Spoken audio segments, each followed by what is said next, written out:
The same theme of complicity and cover-ups, and switching gears a little bit, I want to bring in the theme of media and corporate media and the role that the media play in covering up, in being complicit in cases of police violence, and touching on some of the things that you write in your book, Gaby, in particular. I just want to give an example that I think is a pretty striking one. It's an example surrounding the case of Mohamed Anas Benis, who some of you may know was a 25-year-old youth who was killed on December 1st, 2005 at the corner of Côte des Neiges in Kent when he was going back home for morning prayer at 7:30 in the morning. He was shot twice from top down and killed on the spot by a police officer of Station 25.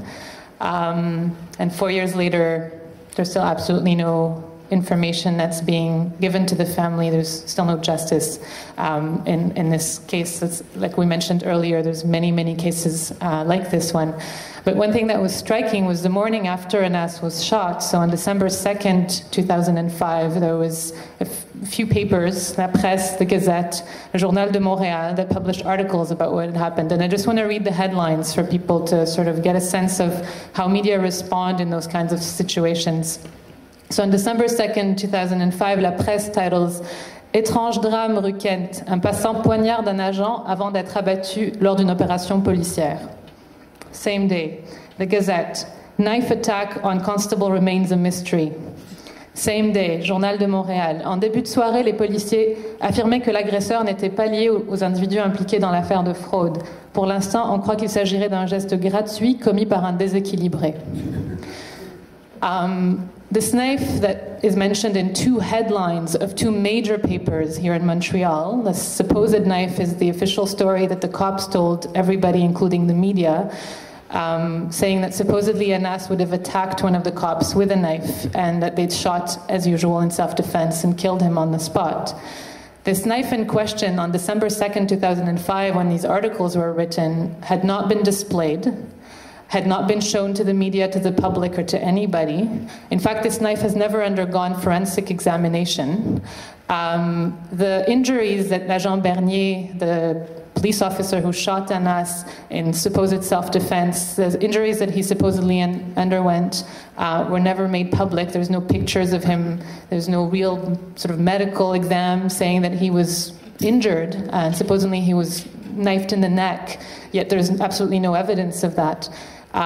So that's the case now, but that was the case on December 2nd, yet we see clearly that the media, the message that the media is putting out in the public is exactly the same as the one that the cops are saying, and is exactly the same as the one that the Brotherhood is saying. And they're putting out these, again, hypotheses that Anas would have had mental health issues when there was never any question that Anas had mental health issues. That's completely made up. And this is what the media is saying to the population the day after Anas is shot. So it's a striking example, I think, of that complicity, but I just wanted to ask Gaby to elaborate a little bit more about that, because you write quite a bit about that in your book. Yeah, well, the media definitely are used as a tool by police and policing organizations to sort of quash any kind of community outcry. And I've seen it through all the cases I looked at. We have to remember, again, just like the court I was talking about before, trying an officer in court isn't going to get you very far. Mass media is the same. Usually, police are considered authorized knowers to the media. Whenever they want information, police wire tells them what's going on. So they have that kind of relationship. So when the cop is put in the spotlight, oftentimes, they're not going to do it in an obvious kind of way, because it's in a manipulative type of way, but they use different tactics. Like, they often blame the victim. So even if the person has been unrealistically, accidentally, what they call killed by police. Like, I'm going to bring back again the case of Martin Suazo, who was like an 18-year-old. He was a Peruvian who was shot on. He had stolen a pair of jeans with a couple of his friends at a jean store on Saint Laurent, and the owner saw him, so the owner started chasing him out of the store, and he ended up being shot while he was on his knees. The cop was yelling at him, pointing a gun at his head, and while he was handcuffed, he was shot. When the ambulance got there, he was alone on the floor, and they were across the street talking, which trying to get their story straight is what I'm assuming. But in that kind of case, what you saw right away in the media is they have to cover those stories. You're always, because you're always going to find when a police officer kills someone, especially, it's always going to be in the media. So it's whatever spin they take. So with that, they took the spin of, often in the terminology they use, like a grab and run gang. You know, they use gang a lot for that kind of thing, you know. Then they did like a life history of his life, how he was an immigrant and his father was in jail, and, you know. So they sort of create an image that in the end subconsciously legitimizes, like he stole a pair of jeans and he was killed. And it's sort of like to sort of lessen the onus on the police. So they run all these kinds of stories. And meanwhile, they have sympathy for the officers. You know, like say whenever they are tried, you know, on the cover of the Gazette, you're going to see they're crying, his wife is holding him up, and, you know, it's like the sympathy that we don't see. I mean, if I shot a cop, would I be on the cover of the Gazette with my husband holding me up crying? I don't think so. You know, you'd have a mugshot of me and I'd look like the devil, you know, like it's just, there's definitely differential treatment there. And you see a lot of these tactics that they use that aren't quite blatant, but then you start saying, oh, so his father was in jail. Oh, but yeah, they stole jeans. Oh, they were a gang. Okay, okay. But in the end, he stole a pair of jeans and he was shot while he was handcuffed on his knees. You know, how can you legitimize that? But slowly, subconsciously, you know what I mean? It's sort of to let the general public, you know, to sort of ease the shock of what happened, you know? And you see a bunch of tactics like that. The sympathy for the officers, the blaming the victim. Also, they create crime waves a lot of times. You know what I mean? Like you saw in Toronto, there was, this was like in the 90s, there was like this big thing going on about drugs, and, you know, it was, and then they came out with articles saying it's the Jamaicans. So even within the black community, they're going to try to divide and conquer, because that's the tactic with all this, is to divide and conquer and not to keep communities together, because it's power in numbers, right? And that's the problem, is that people are not together to fight these things.